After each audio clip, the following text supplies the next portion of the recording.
முதல் மழை பெய்தபோது வானமேடையில் கருமேக கூட்டங்கள் கவியரங்கம் நிகழ்த்த பொருண்மையின் தலைப்பாகிறது உனது புனைப்பெயர்.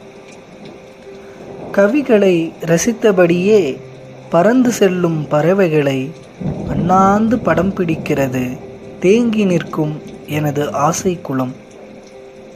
இடியின் சங்கீத இசையில் நடுங்கும் குருவி குஞ்சுகளை தாளாட்டுகின்றது தாயில்லா மரம். மின்னலின் ஒளி வீச்சில் பயந்து மரபந்தை விட்டு வெளியே வர தயங்குகின்றது அணிலாகிய எனது நாணம். முதன்முறையாக பெய்த முத்த மழையில் துளிர்த்திருக்கிறது ஏக்கம் நிறைந்த என் நெஞ்சமாகிய நிலம். பேரன்புடன் லாசாப்பா.